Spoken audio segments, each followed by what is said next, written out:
Assalamualaikum warahmatullahi wabarakatuh. Alhamdulillahilladzi khalaqal mauta wal hayata liyabluwakum ayyukum ahsanu amala. Asyhadu an la ilaha illallah wahdahu la syarikalah wa asyhadu anna Muhammadan abduhu wa rasuluh.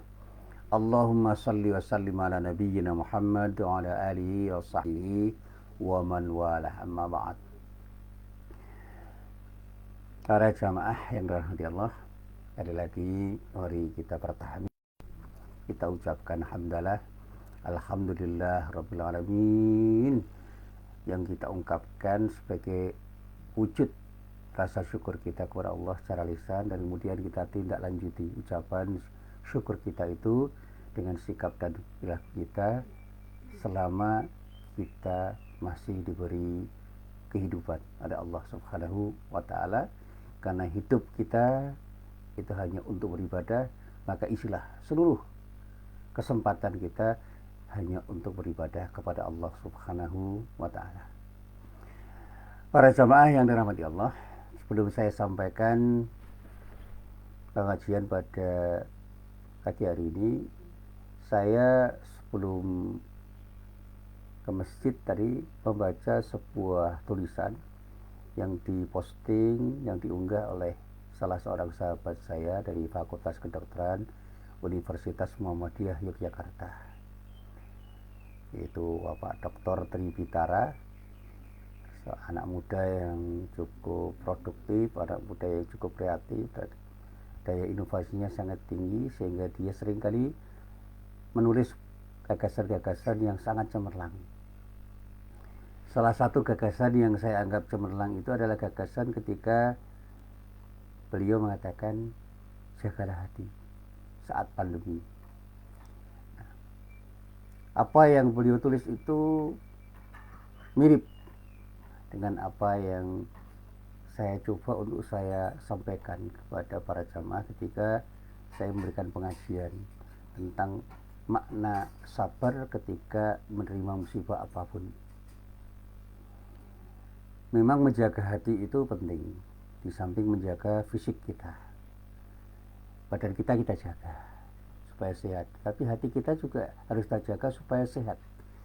Dan sehatnya hati itu akan bisa kita dapatkan ketika kita selalu menjaga agar kita tetap mengingat Allah. Karena begitu kita lupa kepada Allah, akan muncul beberapa penyakit hati yang kemudian membuat kita resah, membuat kita gelisah, membuat kita panik, dan menjadikan kita memiliki sikap-sikap yang tidak seharusnya kita miliki sebagai seorang yang beriman.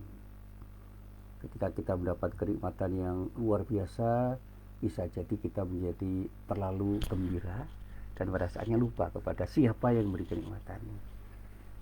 Sebaliknya, ketika kita tertimpa musibah atau musibah menimpa diri kita, kita terpuruk dalam musibah yang menimpa itu tanpa mengingat siapa yang memberi dan menciptakan musibah itu. Musibah itu datang dari Allah. Sebabnya bisa saja kita runut karena kesalahan kita di dalam melakukan tindakan, karena kita keluar dari sunnatullah. Tetapi semua itu biiznillah, dengan izin Allah. Tanpa izin Allah, musibah itu tidak akan datang, dan tanpa izin Allah, musibah itu tidak akan hilang. Dengan izin Allah, musibah akan hilang, tetapi dengan izin Allah juga musibah akan datang. Dan musibah itu bukan sesuatu yang buruk, karena bagi seorang yang beriman, musibah itu adalah bagian dari ujian keimanan. Bagi orang yang lupa, musibah itu adalah pengingat untuk segera kembali kepada Allah. Dan bagi orang kafir, mungkin saja musibah itu adalah azab bagi Allah terhadap sikap kufur mereka, karena mereka tidak mau diingatkan lagi. Nah, para jamaah yang dirahmati Allah, ada beberapa hal yang perlu saya sampaikan di dalam kaitan dengan masalah yang sering terjadi pada diri kita. Allah telah menjadikan kebaikan kepada para hambanya, apapun peristiwa yang terjadi pada hamba Allah itu. Hamba yang beriman selalu diuji oleh Allah. Dalam keadaan seperti apapun, musibah itu bagi orang yang beriman selalu dianggap sebagai sesuatu yang baik. Sehingga ketika tertimpa musibah, orang beriman akan selalu ingat pada Allah. Persis ketika dia mendapatkan nikmat dari Allah. Dia akan senang dan segera bersyukur ketika mendapatkan nikmat dari Allah. Tapi juga ketika tertimpa musibah yang mereka itu sebenarnya tidak mengendaki, mereka ingat pada Allah dan mereka bersabar untuk tetap menjadi orang yang hadir selalu beribadah kepada Allah Subhanahu wa taala, karena mereka selalu ingat kepada Allah Subhanahu wa taala. Nah, para jamaah yang dirahmati Allah, banyak hal yang selalu bisa kita ingat di dalam setiap kejadian yang menimpa kita. Tapi sebagai seorang yang menjadi pengikut Rasulullah Nabi Muhammad SAW, kita harus ingat apa yang telah disabdakan oleh Rasulullah terkait dengan peristiwa-peristiwa yang harus kita hadapi. Salah satu sabda Rasulullah yang menginspirasi saya adalah sebuah hadis yang diriwayatkan oleh Imam Muslim dari sahabat Suhaib bin Sinan. Rasulullah pernah bersabda, "Ajaban li amril mu'min." Sungguh menakjubkan sesuatu yang terjadi pada orang yang beriman itu. Sesuatu yang ada pada diri orang beriman itu. Sikap orang yang beriman itu. Inna amrahu kullahu lahu khair. Sesungguhnya seluruh perkara yang dihadapi oleh orang yang beriman itu selalu disikapi baik oleh orang yang beriman. Selalu dianggap baik oleh yang beriman. Wa laysa dzalika li ahadin illa lil mu'min. Dan hal itu tidak akan pernah terjadi dan tidak pernah akan ada, tidak pernah akan dimiliki oleh siapapun kecuali orang yang beriman.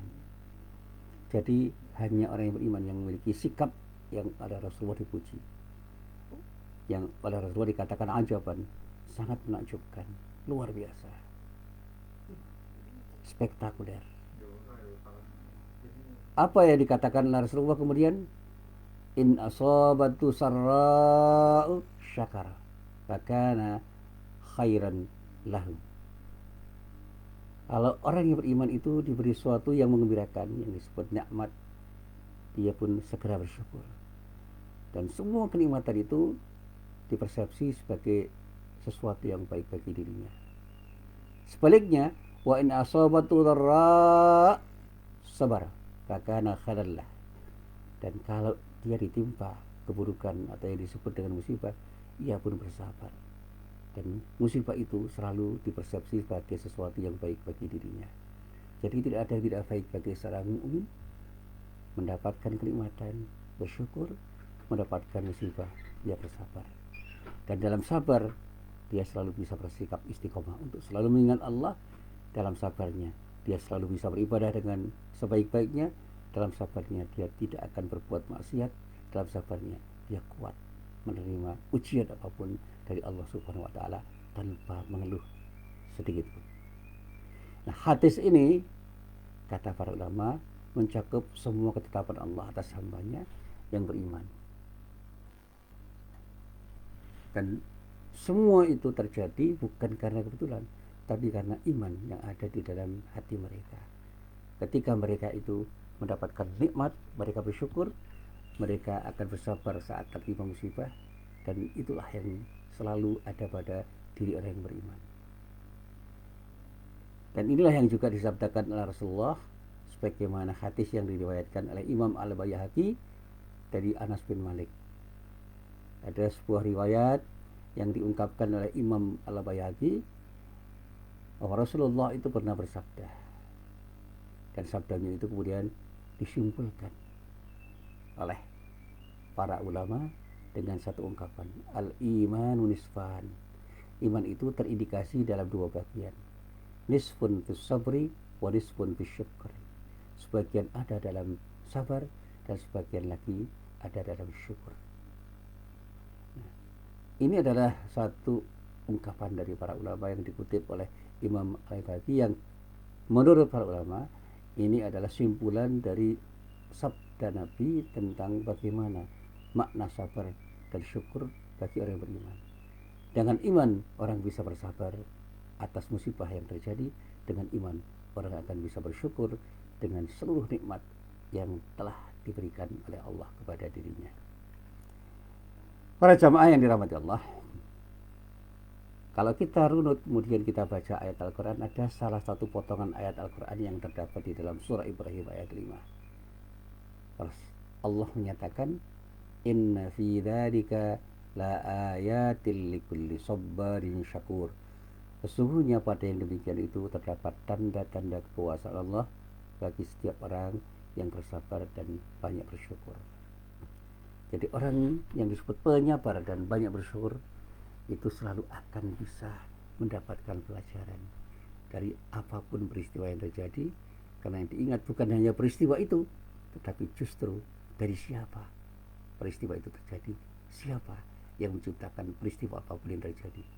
Semua itu berasal dari Allah dan akan kembali kepada Allah. Kita ini berasal dari Allah dan akan kembali kepada Allah, sehingga dia, seorang yang beriman, selalu akan bisa ingat kepada Allah setiap dia itu mendapatkan peristiwa apapun yang terjadi.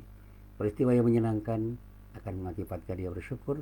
Peristiwa yang membuat dia tidak senang selalu akan membuat dia semakin ingat kepada Allah dengan bersabar. Nah, para jamaah yang dirahmati Allah, saya mendapatkan posting unggahan dari teman saya, Dr. Tripitara, yang mengatakan bahwa kondisi pandemi tahun kedua ini seringkali membuat orang miris, resah, gelisah, dan bahkan panik. Kenapa? Nah, ini yang kemudian ditanyakan oleh beliau. Mungkin di antara kita yang tengah menyaksikan musibah yang luar biasa ini, ada yang sedang sakit, ada yang sedang menjalani isolasi mandiri di shelter atau di rumah, dan bahkan ada yang karena sakitnya dirawat di bangsal isolasi atau ICU rumah sakit tertentu. Ada yang sedang bingung mencari donor plasma konvalens untuk anggota keluarga yang sedang dirawat di ICU rumah sakit tertentu. Ada pula yang baru saja kehilangan anggota keluarga yang sangat dia cintai. Qadarullah, dia harus menghadapi sesuatu, dan pada saatnya ketika ada saudaranya yang menghadap Allah di saat pandemi ini, mereka selalu ada di dalam kegelisahan, ada di dalam kesedihan dan keresahan, karena dia terlalu fokus pada apa yang terjadi, tetapi tidak ingat pada siapa yang menentukan kejadian itu.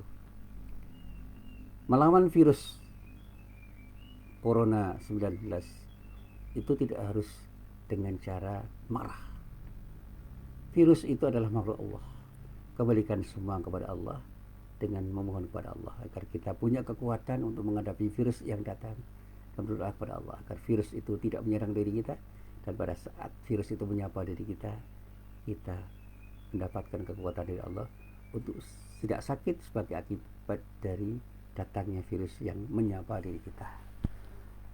Saya selalu mengatakan di saat virus menyapa, bukan dengan mengatakan ketika virus menyerang, karena dua kata itu berbeda.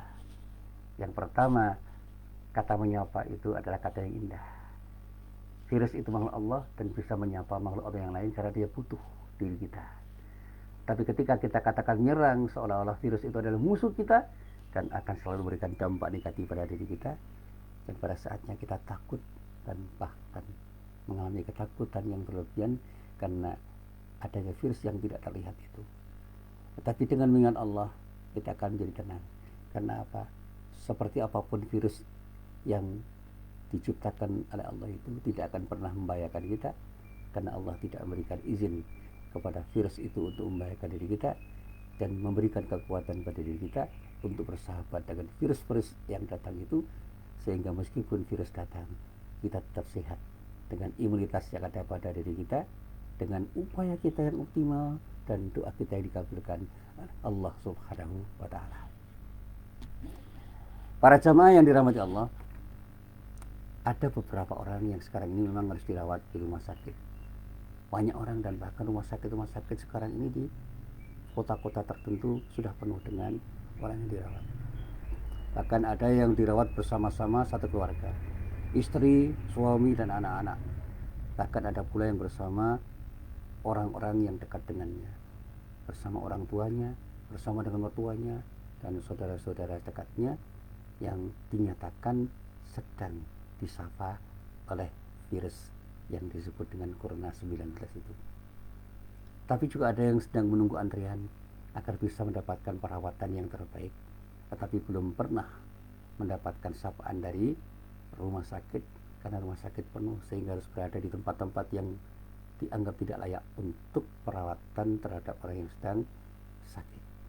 Situasi ini membuat orang bisa semakin menderita, semakin sedih, semakin khawatir, semakin takut, bahkan juga semakin panik dengan kepanikan yang luar biasa yang pada saatnya justru akan berefek traumatis secara psikologis. Keadaan ini sungguh tidak mudah untuk menormalkan kembali kondisi kita jika sudah sampai pada tingkat gangguan secara psikis yang sangat mendalam. Orang bisa menghadapi sesuatu yang kemudian terganggu, tetapi gangguan itu menjadi semakin mengganggu atau tidak, itu bergantung pada diri kita. Mungkin sekedar terganggu, tapi juga mungkin karena terganggu terlalu lama dan tidak kuat, kita akan mengalami gangguan yang luar biasa, sehingga orang akan mengatakan sampai pada satu titik tertentu orang itu akan tidak bisa mengendalikan diri dari gangguan-gangguan yang ada di luar dirinya, sehingga meskipun secara fisik masih bisa orang menghadapinya, tetapi secara psikis dia tidak kuat lagi untuk merespon dengan secara positif, sehingga dia mengalami gangguan yang luar biasa secara psikis. Dan gangguan-gangguan yang luar biasa secara psikis yang kemudian membuat dia itu resah, gelisah, sedih, dan panik, itu akan juga bisa mengakibatkan fisik mereka terganggu dan mereka pun sakit sebagai akibat gangguan psikis ini. Para jamaah yang dirahmati Allah, saya bukan psikolog dan saya bukan dokter. Oleh karena itu saya hanya meminjam apa kata psikolog dan para dokter yang pernah saya baca, pernah saya dengar, dan pernah saya dengarkan dari beberapa diskusi dengan teman-teman saya di perguruan tinggi di mana saya mengajar. Tetapi dalam diskusi yang saya lakukan dan hasil dari diskusi itu, sampai titik tertentu saya masih yakin dengan seyakin-yakinnya, hakul yakin bahwa Allah selalu bersama diri saya. Apapun yang terjadi ketika kita menerima musibah atau tertimpa musibah, betapapun orang itu bisa merasa sedih, merasa menderita, dan bahkan merasa tidak nyaman dengan musibah itu, kita bisa memilih untuk tidak resah, untuk tidak gelisah, untuk tidak bersedih, tetap tenang dan menerima semua yang datang dari Allah itu dengan sikap ikhlas dan ridho. Orang bisa tidak siap untuk menerima musibah, sehingga ketidaksiapan itu akan bisa menjadikan orang sakit. Tetapi ada orang yang siap, dan dengan kesiapan itu, meskipun dengan musibah yang sama, dia bisa tetap sehat ketika mendapatkan musibah apapun musibah yang terjadi itu. Selalu saya katakan, segeralah selalu ingat kepada Allah setiap ada peristiwa yang menimpa diri kita. Ingat bahwa Allah berfirman di dalam surah Ar-Ra'd ayat 28 dengan satu ungkapan yang luar biasa. Alladzina amanu wa tatma'innu qulubuhum bidzikrillah, ala bidzikrillahi tatma'innul qulub. Orang-orang yang beriman dan hati mereka itu menjadi tenang dengan mengingat Allah, itulah orang-orang yang pada saatnya akan tenang ketika mendapatkan apapun yang datang kepadanya. Ingatlah, hanya dengan mengingat Allah, hati ini akan menjadi tenang. Ini firman Allah yang sangat luar biasa, yang pada saatnya akan menjadikan orang itu tahu apa makna zikrullah itu di ketika dia dalam keadaan resah dan gelisah. Dia akan mengalami tenangan karena orang itu hatinya akan segera mendapatkan ketenangan yang datang dari Allah dengan mengingat Allah. Dan pada saat ketika dia mengingat Allah, akan datang sebuah energi yang luar biasa yang tanpa dia duga, karena Allah hadir bersama dengan zikir kita kepada Allah. Dan bagaimana cara kita untuk mengingat Allah agar menjadi tenang? Kata para ulama, mulailah dengan mengucapkan kalimat afirmasi dengan menyebut kata Allah. Misalnya ucapkan astagfirullah, Allahu akbar, alhamdulillah, la haula wala quwwata illa billah, subhanallah, dan lain sebagainya. Itulah saat yang luar biasa. Pada saat ketika kita ucapkan kalimat-kalimat itu, Allah hadir pada diri kita, dan kita pun menghadirkan diri kita di hadapan Allah. Ucapan ini bisa berfungsi untuk menyadarkan memori otak di bagian sistem kesadaran untuk supaya tune in, sehingga sel-sel memori kita akan aktif berputar menstimuli rangsangan berupa eksistensi Allah, penentu terjadinya peristiwa di otak bagian kesadaran di neurokorteks. Kondisi ini akan membuat mata kita tidak terfokus pada peristiwa yang secara indrawi atau visual maupun perasaan adalah hal yang negatif, sehingga dapat dialihkan fokus perhatian kita. Kita alihkan fokus perhatian kita pada hal-hal yang positif, yaitu tentang keberadaan Allah, eksistensi Allah yang menggenggam jalannya peristiwa itu, karena semua itu datang dari Allah dan akan kembali kepada Allah.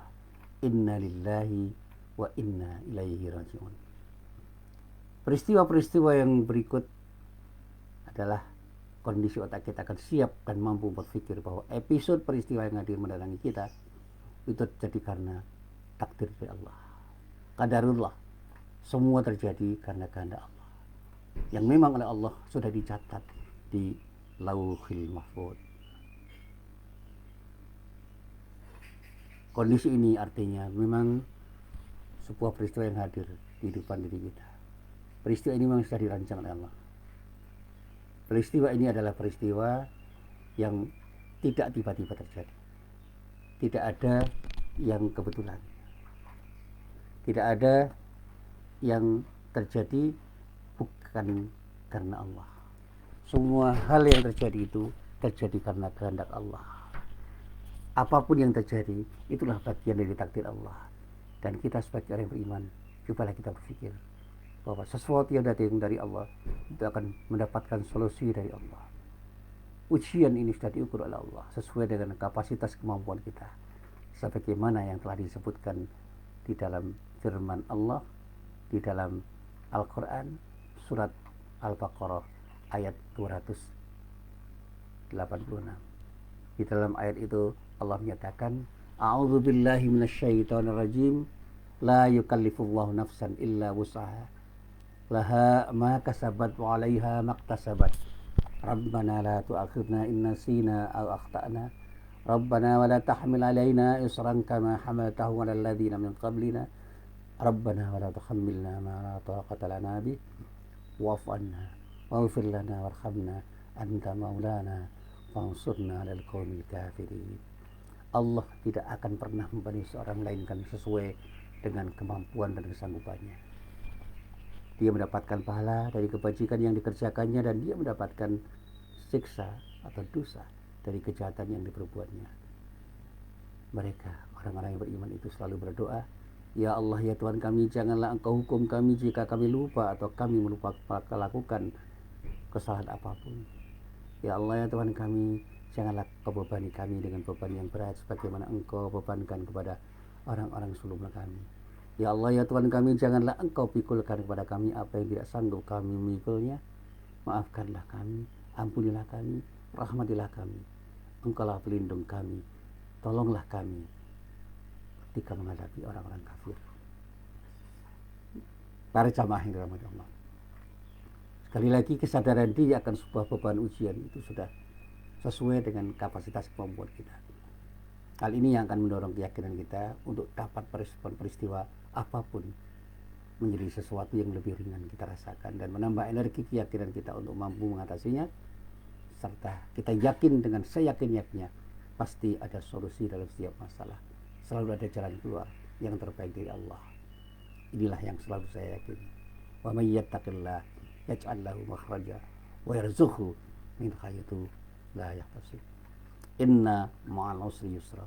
Sesungguhnya bersama kesulitan ada kemudahan. Dan itulah yang selalu saya bacakan ketika saya membaca sesuatu yang terkait dengan kesabaran, dan selalu saya ceramahkan. Jadi ingatlah pesan dan janji Allah bahwa Allah telah menciptakan paket-paket kepada diri kita berupa kesulitan dan kemudahan. Di setiap kesulitan Allah akan menyertakan kemudahan. Kita hanya diminta menghadapi dan menjalani saja kesulitan itu, bergerak dan melangkah. Karena sejalan dengan kita bergerak untuk menghadapi kesulitan itu, maka kesulitan itu pasti akan terlewati. Selanjutnya kita akan menemukan kemudahan. Para jamaah yang dirahmati Allah, seringkali orang bertanya, kok bisa begitu Ustadz? Saya katakan hal ini karena hidup kita hanyalah satu perjalanan, maka jalani saja perjalanan itu dengan terus melangkah bergerak. Dan jangan pernah berhenti untuk fokus terhadap hal yang kita hadapi dalam setiap perjalanan kita. Semua kita hadapi dan insya Allah akan secara berlalu menjadi masa lalu kita. Hidup ini diciptakan oleh Allah dengan desain yang sempurna agar manusia menghadapi sesuatu hal yang harus dihadapi untuk bisa menjadi lebih baik, dan diminta selalu ikhlas dan ridho terhadap apapun kejadian yang telah dan tengah dihadapi. Dan kemampuan untuk menjaga ingatan kita akan eksistensi Allah dengan zikrullah, itulah yang akan menentukan menjadi apa kita dan seperti apa diri kita. Kita akan menjadi tenang ketika kita menghadirkan diri kita di hadapan Allah dan menghadirkan Allah pada diri kita dengan zikrullah. Kita akan bisa menjadi orang yang selalu ikhlas menerima apapun yang kita hadapi, dan sikap ridho dari keikhlasan itu yang akan membuat kita semakin lama semakin tenang dan nyaman dengan peristiwa apapun yang terjadi pada diri kita. Sebaliknya, ketika kita tidak ikhlas dan ridho untuk menerima peristiwa apapun, semuanya tidak akan menyenangkan bagi diri kita, termasuk musibah yang terjadi pada diri kita. Banyak orang yang gagal mengingat Allah, yang akibatnya dia tidak tenang dan larut dalam kesedihan. Hal itulah yang menjadikan dirinya mendapatkan masalah. Karena apa? Dia salah di dalam menyikapi kejadian. Itulah yang menyebabkan orang itu akan mendapatkan sesuatu yang tidak baik dari kejadian yang menimpa dirinya. Dan kondisi ini yang akan terus menjadikan dirinya semakin terpuruk, dan pada saatnya orang akan terus larut dalam kesedihan, larut dalam kekecewaan, larut dalam kehilangan sesuatu yang seharusnya dia miliki. Dia akan sulit bangkit untuk menghadapi masa depannya karena dia gagal untuk mengingat Allah, zat yang menciptakan semua kejadian yang kita hadapi. Para jamaah yang dirahmati Allah, oleh karena itu marilah kita biasakan diri kita untuk selalu mengingat Allah dengan sebenar-benarnya dalam setiap hembusan dan tarikan napas kita, agar kita selalu terjaga menjadi orang yang tenang, sehingga hati kita menjadi hati yang terjaga, menjadi hati yang disebut dengan qalbun salim, dan kita selalu terlatih menjadi orang yang selalu ikhlas dan sabar di dalam menghadapi segala macam kondisi, apapun kondisi yang harus kita hadapi dimanapun dan kapanpun kita berada. Dan marilah kita mencoba untuk selalu bersikap positif terhadap apapun yang terjadi pada diri kita, karena apapun yang terjadi datang dari Allah, dan Allah lah yang akan menentukan semuanya. Inna lillahi wa inna ilaihi rajiun. Sesungguhnya kita ini dan semua yang ada di samping, dan di belakang, di depan, dan di antara kita, itu milik Allah. Alam seisinya itu milik Allah, dan semua akan kembali pada Allah. Termasuk peristiwa-peristiwa yang terjadi di seputar kita, itu semua datang dari Allah, dan kita kembalikan semuanya kepada Allah dengan harapan mudah-mudahan Allah selalu hadir pada diri kita, dan dengan kehadiran Allah itu kita akan selalu menjadi orang yang tenang di dalam menghadapi setiap peristiwa yang terjadi. Dan satu kata kuncinya, zikrullah. Ingatlah selalu kepada Allah dimanapun dan kapanpun kita berada. Inilah apa yang bisa saya sampaikan, mudah-mudahan bermanfaat. Billahi taufik wal hidayah. Assalamualaikum warahmatullahi wabarakatuh.